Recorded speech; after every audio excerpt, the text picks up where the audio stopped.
자, 강의를 시작하겠습니다. 자, 트레이딩 전략이란 무엇인가? 4강째에 들어갑니다. 4강. 네. 자, 트레이딩 전략이라는 것이 이게 쉬울 것 같으면서도 어떤 그 파생시장의 전반적인 이해와 그 차트, 기술적 분석인 차트를 좀 잘 알아야 됩니다, 이게요. 자, 여기 보시면은, 자, 시장의 종류, 흐름이죠. 종류라는 것은, 시장도 종류가 있죠, 이게.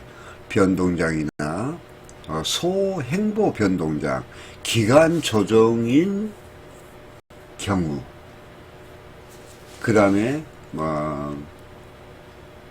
약간이, 30도의 그 각도이니, 30도 각도, 45도 각도, 이러니, 급변하느니, 급상승과 급하락장, 그 다음에 완만한 장, 이런 것을 변화를, 이 시장 조율을 판단해야 돼요. 그 다음에 그 시장에 대해서, 변화에 대해서 어떻게 내가 대응할 것인가, 이런 것이 중요합니다. 그러면 뭐가 지금 중요해요? 자, 무엇보다도 가장 우선시 되는 트레이딩 전략이라는 것은 가격이 현재 시장의 위치를 판단하는 것, 현재 가격이 어디에 있는가 하는 거죠. 그에 따른 또 시장의 변화에 대한 대응 전략이다. 그래 제가 항상 리딩할 때마다 시장 변화에 대한 대응이 상당히 중요하다. 대응을 이야기해요. 대응. 자, 가장 먼저 선행되어야 할 행동 전략은 현재 시장의 위치를 파악하는 것. 가격이 어디에 위치해 있는가 이거죠. 그 이유는 각 시장마다 대응 방법이 다르기 때문이다. 변동장은 변동장에서 리스크 관리를 하면서 해야 되고, 추세장에서는 한마디로 어떤 목표까지 끌고 가야 되겠죠. 자, 추세장이 진행 중이면 추세 추종 전략이죠. 추세를 추적하는 전략에 집중해야 되고, 변동장이면 위아래를 왔다 갔다 하면서 치는 거죠. 자, 변동장이면은 리스크 관리에 중점을 준 청산을 잘해야 돼, 청산. 이 변동장에서는요, 진입과 청산이 정확해야 됩니다. 특히 청산은 정말 잘해야 되죠. 또한 시장이 극심한 행보장, 아주 극심한 행보장. 전번, 금요일날, 항생이 그랬죠. 극심했죠. 행보장이. 는 쉬면서 그 방향을 보면서 다가올 추세에 대비를 해야 된다. 자, 시장의 흐름에 대한 판단 없이 트레이딩을 하게 되면 무작위적인 뇌동 판매가 아니고 매매를 해야 된다. 매매 트레이딩 하게 되어 손실이 확대될 수가 있고, 심리도 또한 손실범으로 인해서 망가지게 돼 있어요. 그래서 이것은 이렇게 되면 2중 3중으로 많은 손실을 보게 된다. 반면에 시장의 흐름을 판단하고 쉬었다면, 쉬는 것도 전략이라고 그랬죠.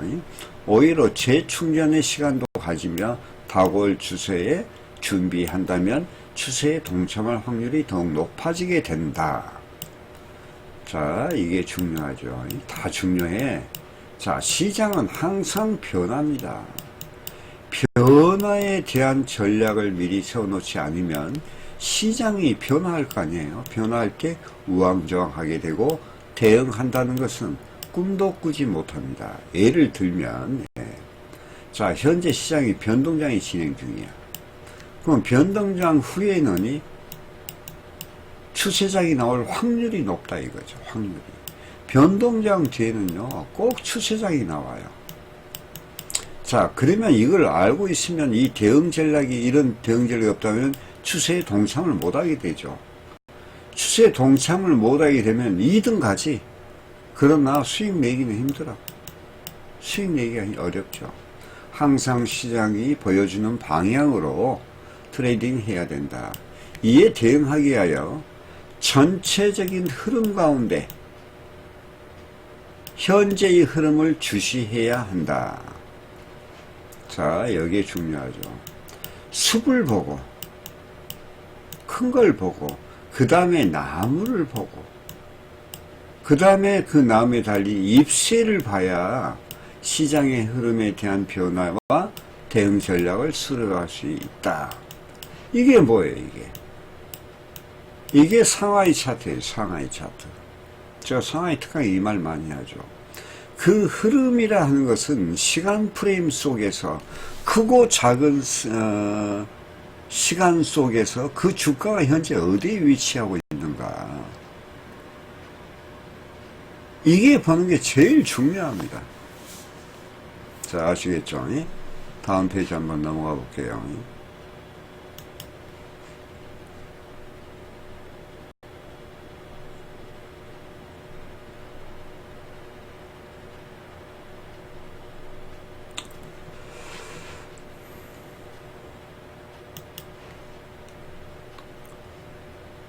자, 그럼으로 인해서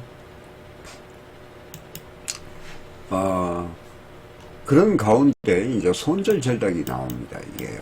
자, 손절 전략이라는 것은 참 중요하죠.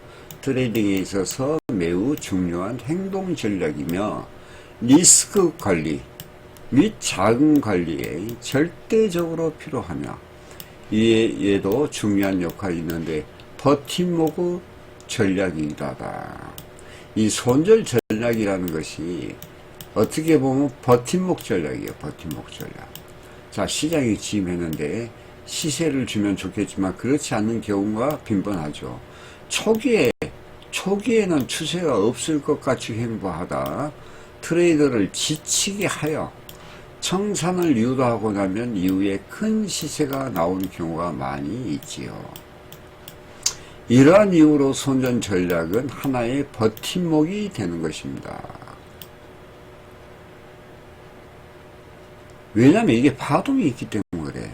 그 파동을 이겨내려 하면은 이 파동의 파동만큼 이 버팀목 역할을 하죠. 이게 버팀목이 소위 말하면 이평선이 있으면은 그 이평선을 지지하는데 약간 떨어질 수 있죠. 그 다음 이평선이 기야, 이게 이제 그 이격선을 이야기하는 겁니다.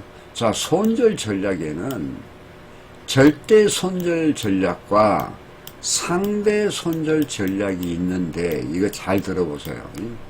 전자는 절대 손절 전략은 손절 폭을 미리 정해놓고 무조건적으로 행해지는 전략이며 시장의 각 상황마다 대응하기가 쉽지 않는 단점이 있는데 단점이 있어요. 근데 경험이 적은 트레이더나 스캘핑 하시는 분이 많이 사용한다. 이게 손절폭을 미리 무조건적으로 행하는 무조건적이라 했죠. 행하는 전략이다. 이게 손절 전략은 왜 무조건적으로 정해놨을까? 손절하지 못하니까. 그런데 상대 손절 전략이라는 것은 무엇이냐? 시장의 패턴과 이해 없이는 수입할 수 없는 전략이다. 자, 각 상품마다 종목마다 특성이 있고 타임 프레임에 따라 손절의 폭도 분명 다르기 때문입니다. 즉 30분봉과 5분봉으로 매매하게 되면 분명히 다른 손절 전략이 있어야 한다는 것이다. 그 말이 뭔 말이냐면요, 시간 프레임이 긴 것과 적은 것 5분봉으로 매매하고 또 1분봉, 2분봉으로 매매를 하게 되면은 분명히 틀리죠. 시간 프레임이 틀리기 때문에. 국내 선물과 변동성이 큰 해외 선물의 손절폭이 다르고 활발히 움직이는 시간대에선 더욱 손절폭의 변화가 있어야 됩니다. 이게 상대 전절이에요. 지금 말하면 절대 손절은 초보자들이 많이 사용하는 거예요. 이게 손절을 못하니까. 근데 이 상대 손절하는 시장의 패턴과 현재 주가의 위치의 이해 없이는 수립할 수 없다 하는 거죠. 또 이 상품마다 특성이 있어요. 특성이. 국선은 15T, 10T, 6T에서 10T 사이. 해선은 대략적인 거이. 대략적인 해선은 골드나 오일 같은 경우는 15T 정도나 이런 20T 정도. 이 손절폭이 분명히 달라요. 다르고 이게 또 시간봉에 따라서 즉 말하면 시간 프레임에 따라서 30분봉 매매, 10분봉 매매, 5분봉 매매할 때 그 분봉에 따라서 매매하면 다른 손절이 분명히 있어야 되겠죠. 왜? 이게 진폭이 유격이 약간 있기 때문에. 그리고 또한 국내 선물과 큰 변동성이 있는 해외 선물이 이 손절폭이 다르다 이 말이지. 왜 그럴까? 국내 선물과 해외 선물 중에서도 예를 들어서 오일과 골드 이런 거. 즉 말하면 이것과 통화 그 다음에 항생, 나스닥은 손절폭이 틀리죠. 그것도 있지만 봐봐 또 여기 활발히 움직이는 시간대. 자, 우리가 오전 10시 15분에 항상 대응하죠. 이때 손절폭 보세요. 이때 손절 잡았다가는 4, 50T 금방 나갑니다. 그거요. 100T 이렇게 왔다 갔다 하죠. 그걸 정확히 잡는 힘들다 그 말이에요. 그래서 이 상대 손절이라는 것은 고수들이 써요. 고수들이 이 방법을. 이거 참 중요합니다. 저는 일반적으로 절대 손절을 사용하지 않으며 제 경우에요. 시장 상황과 상품과 그 시간대에 따라서 변호세 시간대에 상대 손절을 사용합니다. 이렇게 하려면 시장의 흐름을 실시간 추적 대응해야 하고 차트 유형에 대한 패턴을 될수록 숙지하고 있어야 하는 어려움도 있다. 지금까지 서술한 내용을 간단한 개요에 불과하다. 자, 제가 선정해드린 필독서, 제가 필독서를 선정해 두죠. 항시 옆에 두시고 읽으면서 파생에 대해서 자신에 대하여 깊은 성찰을 해야 돼, 성찰을.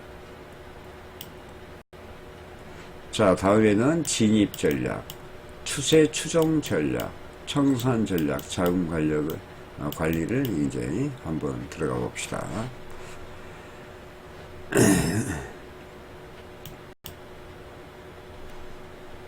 자, 강의를 마칩니다.